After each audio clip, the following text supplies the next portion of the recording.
ज्ञानदानी माँ शारदे, आज के इस नई शिक्षा नीति, राष्ट्रीय शिक्षा नीति के जो अंतिम हमारे पास जो प्रोग्राम एक रह गया था शेष, उसको हम समाहित करने के लिए आज अपने ही मध्य एक टीचर हैं सत्येंद्र सिंह, जो कि कंप्यूटर साइंस के टीचर हैं और काफ़ी अनुभव रखते हैं इस क्षेत्र में।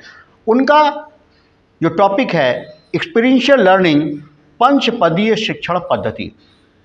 एक्सपीरियंशियल लर्निंग का मतलब क्या होता है? अनुभव जनित शिक्षा।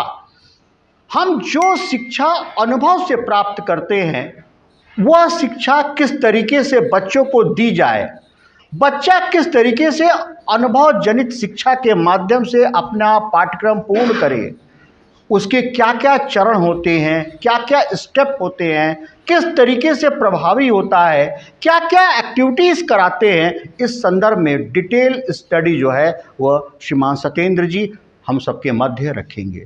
हम सभी सारा स्टाफ यहाँ बैठा हुआ है, सबने तज्ञता रखी हुई है, सबने न्यू एजुकेशन पॉलिसी के विभिन्न स्टेप्स को कंप्लीट किया है और हमारे सभी शिक्षक अपने आप में तज्ञ हैं कि वह कहीं पर भी जा कर के जनपद में किसी को भी नई शिक्षा नीति के विभिन्न पहलुओं को सिखा सकते हैं। अतः आज मैं श्रीमान सत्येंद्र जी को आमंत्रित कर रहा हूं कि वे आएँ और अपना यह पाठ्यक्रम जो है लास्ट टॉपिक है एक्सपीरियंशियल लर्निंग पंचपदीय शिक्षण पद्धति, इसको जो है पूर्ण करें। Satyendra ji. Good afternoon everybody. आज हम यहाँ पर जो टॉपिक NEP 2020 का है इसको कंटिन्यू कर रहे हैं। उसमें एक्सपीरियंशियल लर्निंग एंड पंचपदीय शिक्षण प्रणाली का टॉपिक कवर करेंगे। एक्सपीरियंशियल लर्निंग होती क्या है? Experiential learning by doing. आप जो लर्न करेंगे वो करने से करेंगे। जब तक आप कुछ करेंगे नहीं तब तक आप सीखेंगे नहीं। तो यहाँ पर जो कुछ सीखना है वो पहले करना है, उसके बाद सीखना है और खुद अपने एक्सपीरियंस के द्वारा दूसरों को सिखाना है। तो जो क्लास में स्टूडेंट्स होते हैं उसमें आप बच्चों को जो सिखाएंगे तो वो पहले खुद करके देखें प्रैक्टिकली और उसके ज़रिए बच्चों को प्रैक्टिकल करवाएं कि वो कितना क्या सीखते हैं। Next, what is experiential learning? Experiential learning is an engaged learning process whereby students learn by doing and by reflecting on the experience। तो जो अभी जैसे बताया कि learn by doing, तो करने से ही वो सीखेंगे और जितना वो करेंगे उनको उससे एक्सपीरियंस मिलेगा। Next, why experiential learning matters. अब NEP 2020 में इसको शामिल किया गया है और ये पहले से भी है। या आप NCF 2005 को भी देखेंगे तो उसमें भी एक्सपीरियंशियल लर्निंग दिया हुआ था, लेकिन अब जितने भी CBSE बोर्ड, MHRD सभी ने इसको मैंडेटरी कर दिया है कि स्टूडेंट्स को आप जो भी कुछ सिखाएंगे वो एक्सपीरियंशियल लर्निंग के थ्रू ही सिखाएंगे, जिससे बच्चों को सीखने को ज़्यादा मिले। Experiential learning cycle, concrete experience. अब इसमें जो फर्स्ट वन है डूइंग, हैविंग एंड एक्सपीरियंस। अब जब हम किसी चीज़ को एक्सपीरियंस करेंगे, काम करेंगे, तो यहाँ पर हमारा स्टेज 1 में आएगा कि the learner can not learn merely by reading और observing, he needs to actively participate in the experience by feeling it with all the 5 senses. The idea is to immerse in the experience and learn। ये हो गया first step कि आप जो भी कुछ करना चाह रहे हैं तो उसमें आपको इन्वॉल्व होना पड़ेगा और करके देखना पड़ेगा। Next, reflective observation, reviewing, reflecting on experience. अब रिफ्लेक्टिव ऑब्जर्वेशन में this is the second stage where the learner reflects at the situation. Before forming any opinion, the learner must reflect upon the present by connecting it to his past experiences. Reflect the observation focuses on observing and perceiving। अब जो उन्होंने start किया है उसको observe करेंगे कि हम क्या करने वाले हैं, क्योंकि जब आप स्टार्ट करते हैं पहला स्टेज कि आप जो भी करना चाहते हैं फिर उसको ऑब्जर्व कीजिए कि आप क्या करना चाह रहे हैं, उसको रिव्यू कीजिए कि हम ये करना चाह रहे हैं, क्या ये सही है या ये गलत है, तो उसको आपको रिव्यू करना ज़रूरी है। Next, abstract conceptualization. अब इसमें concluding learning from the experience. Stage 3 में the learner creates theories to explain his experiences. In this stage the learner gathers and analyzes the information and draws conclusions. Sometimes it may challenge the pre-existing concept. This focuses on learning by thinking. अब extract conceptualisation में अब जो आप करने जा रहे हैं, आपने सोचा कि हमें ये करना है, फिर नेक्स्ट स्टेप पर आए कि जो वर्क हम कर रहे हैं उसको रिव्यू करेंगे कि क्या हम सही कर रहे हैं, सही डायरेक्शन में कर रहे हैं। फिर उसके बाद थर्ड, जब आप एब्स्ट्रैक्ट कॉन्सेप्चुलाइजेशन में आए तो यहाँ पर कंक्लूड करेंगे। उसमें आप ये देखेंगे कि जो आप करने वाले हैं क्या वो सही हो रहा है, आपने जो चीज़ की है वो सही हुई नहीं, और आपने जो किया वो सही हो जाएगा। नेक्स्ट, एक्टिव एक्सपेरिमेंटेशन या planning, trying out what you have learn. अब लास्ट में जो फोर्थ स्टेप है, इसमें this is the final stage where the learner applies what he has learn by learning by doing. अब ये लास्ट स्टेज है कि इसमें लर्नर ने क्या सीखा। अब ये जो साइकिल है एक्सपेरिमेंटल साइकिल, इसमें 4 स्टेप्स हैं।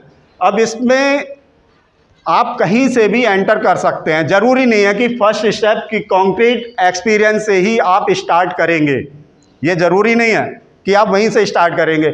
आप यहाँ से भी स्टार्ट कर सकते हैं, यहाँ से भी स्टार्ट कर सकते हैं, या एक्टिव एक्सपेरिमेंटल से भी आप स्टार्ट ले सकते हैं। लेकिन ये साइकिल है, अगर आप एक्टिव एक्सपेरिमेंटेशन से स्टार्ट करेंगे तो आपको कॉन्क्रीट एक्सपीरियंस पर जाना ही पड़ेगा रिजल्ट को लेने के लिए।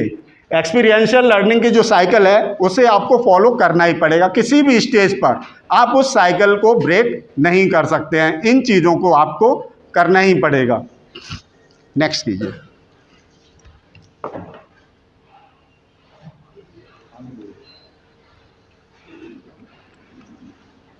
Benefits of experiential learning, builds competencies merging theory with practice, ये फर्स्ट पॉइंट है। Second, learning by experiencing is for more effective and long lasting. जब एक्सपीरियंस से आपको सीखते हैं वो काफ़ी लंबे समय तक आपको याद रहता है और आप भूल नहीं सकते हैं। Builds ground for self motivation exploration. अब एक्सपीरियंशियल लर्निंग में आप जब इनिशिएटिव लेते हैं, खुद काम करते हैं आगे बढ़कर, तो उसमें आप सेल्फ मोटिवेटेड रहते हैं और अपने आप को एक्सप्लोर करते हैं। Offers opportunities to students to think freely and operate differently without losing their confidence. अब इसमें जो स्टूडेंट्स होते हैं वो फ्रीली थिंक कर सकते हैं, डिसीजंस ले सकते हैं, उनके ऊपर बाउंडेशंस नहीं होती है। क्योंकि अगर आप स्टूडेंट्स के ऊपर बाउंडेशंस रखेंगे सोचने के लिए कि आपको एक जैसा सोचना है, तो वहाँ पर फ्रीली वो कोई भी डिसीजंस नहीं ले सकते हैं। First one is role play.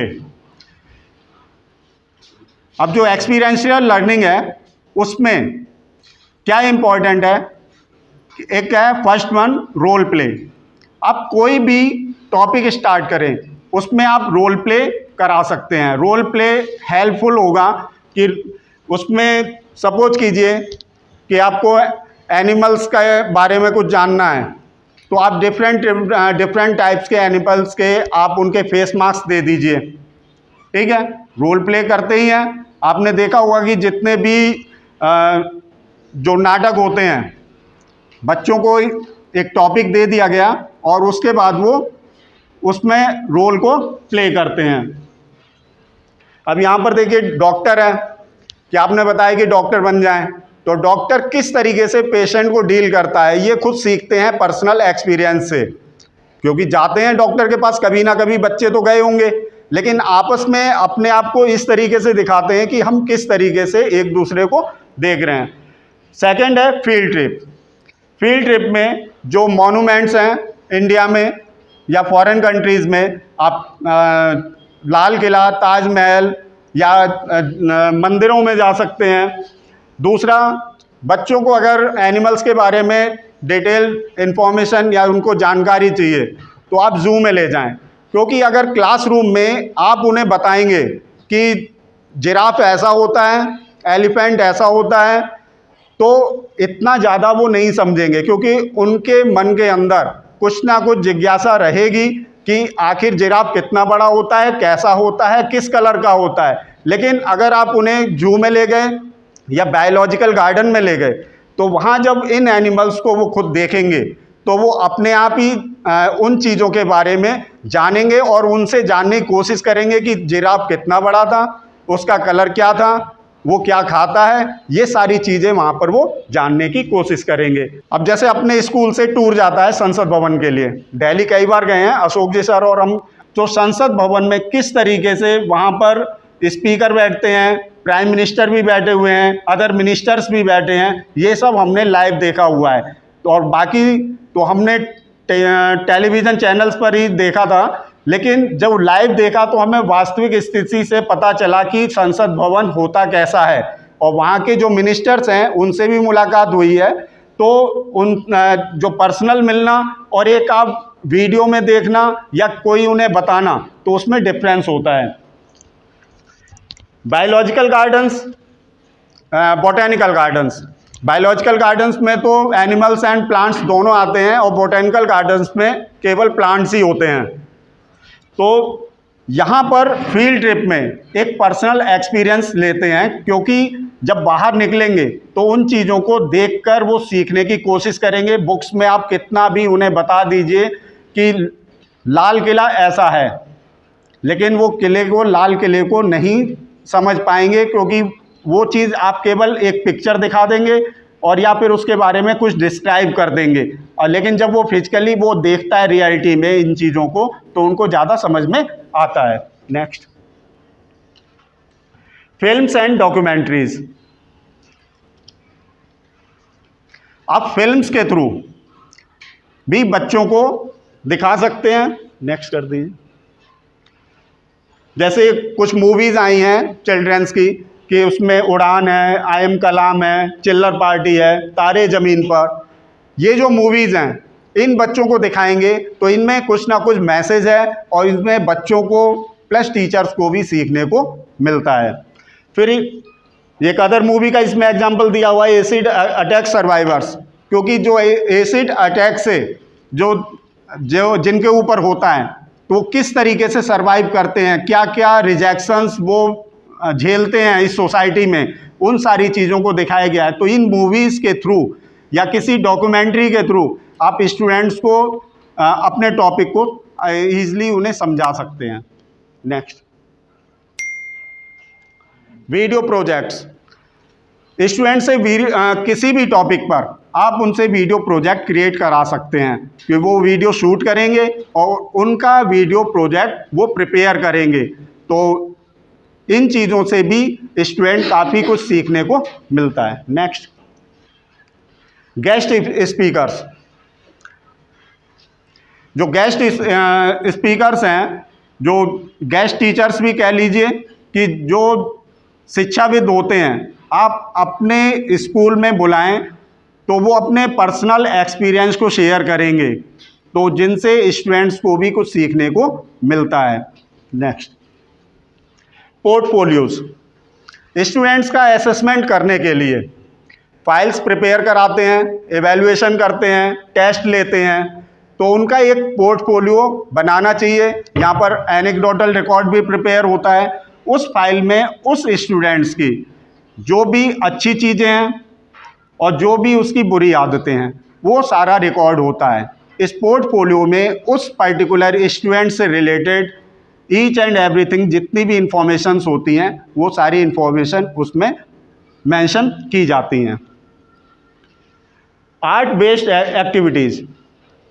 अब जो आर्ट बेस्ड एक्टिविटीज़ हैं ये बहुत ही इम्पॉर्टेंट है, क्योंकि आर्ट इंटीग्रेशन CBSE ने स्टार्ट किया हुआ है कि आप अपने सब्जेक्ट में आर्ट बेस्ड एक्टिविटी किस तरीके से समाहित करेंगे। कि आप कोई ड्राइंग कर रहे हैं और मैथमेटिक्स के टीचर हैं, क्या मैथ को ड्राइंग के साथ किस तरीके से कनेक्ट करेंगे। आप उनको ड्राइंग करने के लिए आप शेप्स दे सकते हैं कि ट्रायंगल, रेक्टेंगल, स्क्वायर के जरिए आप कोई इमेज प्रिपेयर कीजिए, उसमें कलर कीजिए। तो इसमें विजुअल एंड परफॉर्मिंग आर्ट्स भी हैं, जहाँ पर ये डांस और अदर म्यूजिकल इंस्ट्रूमेंट्स जो हैं वो बच्चे खुद बजाते हैं और सीखते हैं। तो जब इन चीज़ों को वो करेंगे, डांस परफॉर्म करेंगे, तो उन्हें ज़्यादा अच्छे से सीखने को मिलेगा। और आर्ट इंटीग्रेशन में जो ये एक्टिविटीज़ इंक्लूड की गई हैं, हर एक सब्जेक्ट में किया है, और वीक में 2 पीरियड्स मैंडेटरी किए हैं सीबीएसई ने कि 35 मिनट्स पर डे के हिसाब से 2 पीरियड वीकली होने चाहिए। और जिसमें आर्ट इंटीग्रेशन में आप अपने सब्जेक्ट को, चाहे आप इंग्लिश हो, मैथ जो लैंग्वेज के सब्जेक्ट्स हैं, मैथमेटिक्स है, साइंस है, इनको आप किस तरीके से बच्चों को सिखाते हैं, तो इसको आप इंक्लूड कर सकते हैं। Next, group learning by students. अब ग्रुप लर्निंग, अब इसमें स्टूडेंट्स के आप ग्रुप बना सकते हैं और उन ग्रुप्स में कुछ एक टॉपिक आपने दे दिया, उस ग्रुप एक्टिविटी के थ्रू आप स्टूडेंट्स में जो टीम वर्क की भावना है उसे जगा सकते हैं। क्योंकि टीम वर्क करना एक आसान काम है, लेकिन टीम वर्क कभी कभी मुश्किल हो जाता है, क्योंकि जो टीम मेंबर्स हैं, क्योंकि टीम मेंबर्स जो होंगे वो पूरा, कोई कम करेगा, कोई ज़्यादा करेगा, ये होना मुश्किल है कि सभी एक बराबर करें। इसीलिए ग्रुप्स में वर्क किया जाता है कि अगर कोई कम करे या ज़्यादा करे, वो वर्क ज़्यादा अच्छा हो जाए। पीयर ट्यूटोरिंग, किसी भी चीज़ को सीखने के लिए अगर आप किसी को पढ़ाएंगे, आपने देखा होगा आज की डेट में बहुत सारे स्टूडेंट ट्यूशन कर रहे हैं, दूसरों को पढ़ा रहे हैं। अपने साथ के ही स्टूडेंट्स को जो कमज़ोर हैं पढ़ने में, उनको वो पढ़ाते हैं। अब होता क्या है कि क्लास में वो पढ़ते हैं, प्लस उस चीज़ को घर पहुंचकर अपने जो स्टूडेंट है साथ का, उसको वो पढ़ाते हैं, क्लासमेट को। जब उसका वो रिवीजन हो जाता है उसमें, तो जो पीयर ट्यूटोरिंग है ये बहुत ही सक्सेसफुल है। अगर वो बच्चा अपने साथ के बच्चों को दोबारा से पढ़ाएगा, एक तरीके से उसका रिवीजन भी हो रहा है, और जब दूसरे को पढ़ाएगा तो उसे भी दोबारा से जो कॉन्सेप्ट है वो क्लियर हो जाएगा। क्योंकि फर्स्ट टाइम में कभी नहीं होता है, जो सेकंड टाइम में वो चीज़ें क्लियर हो जाती हैं। Games and puzzles,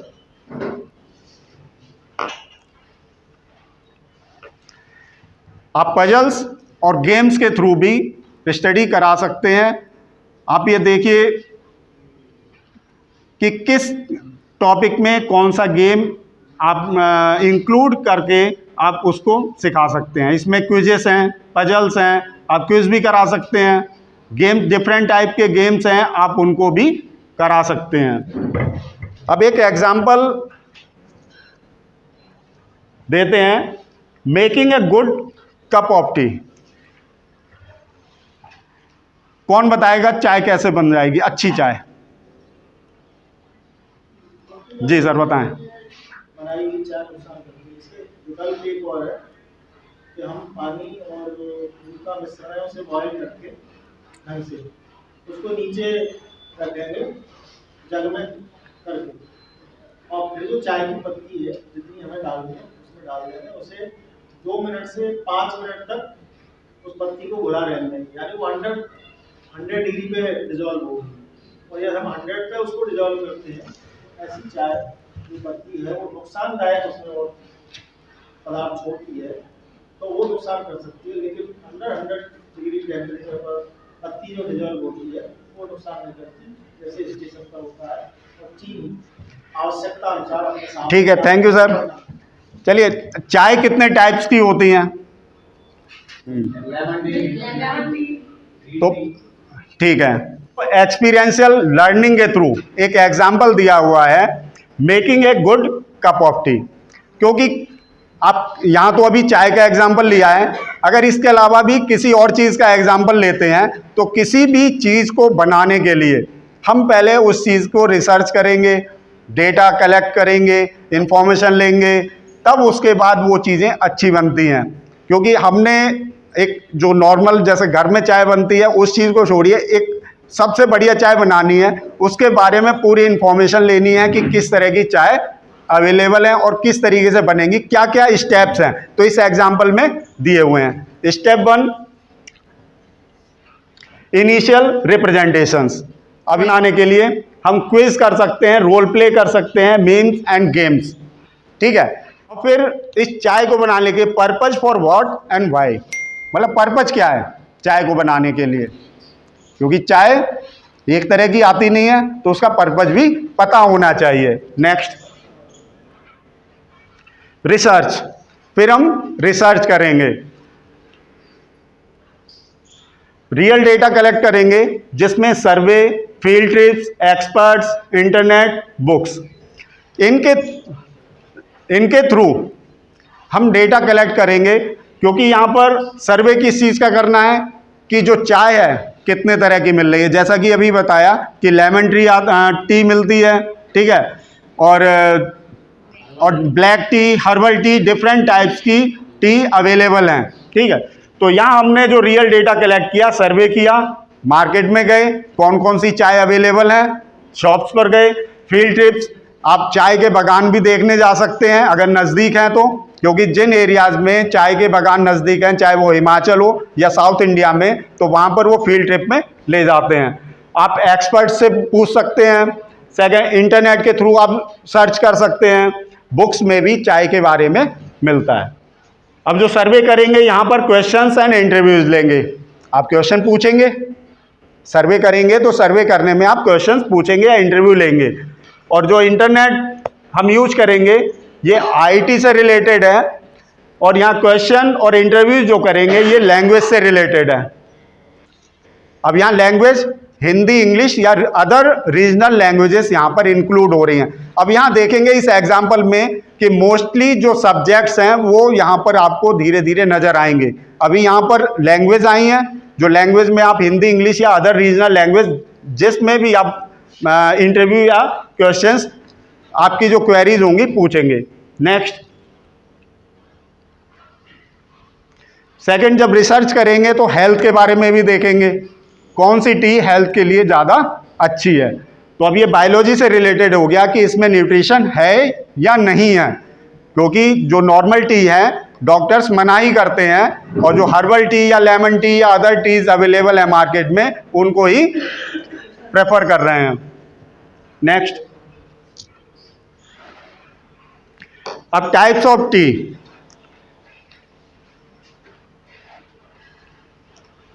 culture, folk tales. अब जो कल्चर है सभी जगह डिफरेंट टाइप्स की टी बनती हैं। आप अपने घर में देखेंगे तो सभी घरों में भी डिफरेंट टाइप की चाय बनती है, ठीक है। एरिया चेंज कर देंगे तो वहाँ पर कुछ अलग तरह की चाय बनती है, एक रीजन जब चेंज कर देंगे तो वहाँ कुछ अलग टाइप की चाय बनती है। अब देखिए टाइप्स ऑफ टी में यहाँ कल्चर और फोक टेल्स है, क्योंकि पुरानी जो कहावतें हैं जो पुराने लोग बताते हैं, क्योंकि जो ट्रेडिशन है टाइम टू टाइम चेंज होता रहता है और उसकी प्रिपरेशन चेंज होती रहती है। यहाँ पर हिस्ट्री, केमिस्ट्री, जियोग्राफी, इकोनॉमिक्स, ये सारे सब्जेक्ट्स कवर अप हो रहे हैं यहाँ पर। नेक्स्ट, अब थर्ड पॉइंट है प्लान ऑफ एक्शन। अब चाय को कैसे बनाया जाए। जो पहला था इनिशियल रिप्रेजेंटेशन, कि चाय बनाने के लिए क्या क्या होना चाहिए, वो क्विज कर लिया, रोल प्ले कर लिया। फिर उसके बाद रिसर्च कर ली पूरी, चाय कितने टाइप की अवेलेबल है और किस किस तरह की अवेलेबल है। अब प्लान ऑफ एक्शन कि अब चाय को बनाएंगे कैसे। स्पेस, कहाँ किस जगह बनाएंगे, कैसे बनाएंगे। फिर टाइम, क्या टाइम कितना लगने वाला है उस चाय को बनाने में, ये भी कैलकुलेशंस करेंगे। फिर थर्ड वन, इंग्रेडिएंट्स, उसमें क्या क्या सामान पड़ने हैं, कि आप अदरक वाली बनाना चाहते हैं, साथ में लौंग, अजवाइन, तुलसी, क्या चीज़ें आप यूज करना चाहते हैं, या बिल्कुल एकदम प्लेन टी, ब्लैक टी पीना चाहते हैं, ठीक है। इसका प्रोटोटाइप आप प्रिपेयर कर लेंगे, कि आपको इन इंग्रेडिएंट्स के साथ में चाय बनानी है। फिर उसका फीडबैक आ जाएगा। यहाँ पर लैंग्वेज और साइंस कवर हो रहा है, जो आपका सब्जेक्ट है लैंग्वेज, क्योंकि फीडबैक है। फिर दूसरा यहाँ पर स्पेस और टाइम की बात आ रही है, तो यहाँ पर साइंस कवर अप हो रहा है। नेक्स्ट, यूटेंसिल्स, जो बर्तन है किस पॉट में आप बनाएंगे, तो ये भी लिया जाएगा।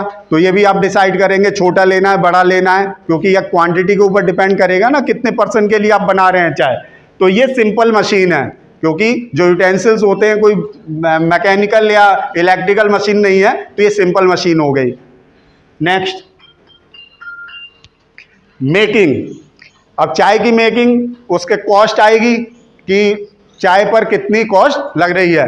जैसे यहाँ स्कूल में चाय बनती है, हर बार उसकी कॉस्ट पता चल जाती है कि लगभग इतने परसेंट में 50% में कितनी कॉस्ट बन जाएगी। अब यहाँ पर मैथ्स, एक तो प्रोपोर्शन और दूसरा मेजर्स, ये सारी चीज़ें अब यहाँ मैथमेटिक्स भी कवर हो रहा है। नेक्स्ट, फोर्थ है एक्शन। अब एक्शन में यहाँ पर लाइफ स्किल्स, इसमें मैनेजमेंट, क्रिटिकल थिंकिंग, क्रिएटिविटी। अब जो आप चाय बना रहे हैं, अब उसमें आपकी लाइफ स्किल यूज हो रही है, क्योंकि नॉर्मल चाय हर कोई बना लेते हैं, घर में सबके यहाँ बनती है। और क्रिएटिविटी क्या है कि लेमन टी बना दिया, हर्बल टी बना दिया, और उसमें भी डिफरेंट इंग्रेडिएंट्स का यूज करके उस चाय को कुछ और अलग बना दिया। तो ये आपकी क्रिएटिविटी हो गई। अब मैनेजमेंट, आप किस तरीके से इन सारी चीज़ों को जो अब तक किया है, जो आपने सर्वे किया है, फील्ड ट्रिप्स किए हैं, या आपने रोल प्ले किया है, ये सारी चीज़ों करने में जो मैनेज किया है, ये सारी चीज़ें आपके मैनेजमेंट में आ गई। और क्रिटिकल थिंकिंग, क्योंकि अब जो चाय के बारे में पूरा रिसर्च किया है, तो ये क्रिटिकल थिंकिंग के अंदर आया है। नेक्स्ट, यहाँ फीडबैक एंड सर्वे लिया, ये भी लैंग्वेज को कवर कर रहा है। अब नेक्स्ट, रिफ्लेक्शन। अब रिफ्लेक्शन में नेक्स्ट, अब ये सारा कुछ बन गया, प्रिपेयर हो गया। अब यहाँ पर हम कैसे बताएंगे कि ये किस तरह का बना। टेस्ट करते हैं बनाने के बाद, अब जो टेस्ट किया अब उसके बारे में बताएंगे, चाहे आप रिटन में दें या ओरली उसको आप बता दें। तो ये भी लैंग्वेज का पोर्शन कवर हो रहा है यहाँ पर, क्योंकि जो फीडबैक देंगे तो ये, क्योंकि आप जो भी चीज़ बनी है डिस्कस तो करते ही हैं, एक दूसरे से एक्सचेंज करते हैं, और उसके बारे में आपको पता भी चलता है कि चीज़ कैसी बनी है। क्योंकि घर में भी आप जब चीज़ें बनाते हैं तो घर में मेंबर्स से ही पूछते हैं कि कैसा बना। भले तो अब यहाँ पर आप डिसीजन या फिर अपने व्यूज़ को शेयर करेंगे कि आखिर कैसा बना, इसमें क्या कमी है, यहाँ पर आपको सारी चीज़ें पता चलने वाली हैं। क्योंकि अगर आप अच्छा नहीं बना है तो उसके बारे में भी आपको पता चल जाएगा। अब इतनी सारी प्रोसेस होने में, ये इतने सारे सब्जेक्ट्स ये कवर हो रहे हैं, क्योंकि अब जो रिफ्लेक्शन यहाँ पर हुआ, जो लास्ट पॉइंट है, उसके बाद फिर जो कमी रह जाएगी, फिर उसके बाद यही प्रोसेस फिर दोबारा से स्टार्ट हो जाएगी। लेकिन सारी चीज़ों को आप नहीं करेंगे, लेकिन कुछ चीज़ों को आप यहाँ पर करेंगे। आज जो एक्सपीरियंशियल लर्निंग के बारे में आपको बताया गया, तो काफ़ी कुछ जानने को मिला होगा, और इन चीज़ों को आप यूज करके स्टूडेंट्स को काफ़ी कुछ अच्छा सिखा सकते हैं। जो एग्जाम्पल दिया गया था, इसमें काफ़ी मोस्टली जो सब्जेक्ट्स हैं वो कवर अप हो रहे हैं। इसी तरीके से आप डिफरेंट टॉपिक्स को भी लेकर आप अपना लेसन प्लान क्रिएट करके स्टूडेंट्स के साथ उसे शेयर करके और उसे इम्प्लीमेंट कर सकते हैं। क्योंकि एक्सपीरियंशियल लर्निंग में स्टूडेंट को ज़्यादा सीखने को मिलता है, क्योंकि जब वो खुद करेंगे तो ज़्यादा सीखेंगे। Thank you very much.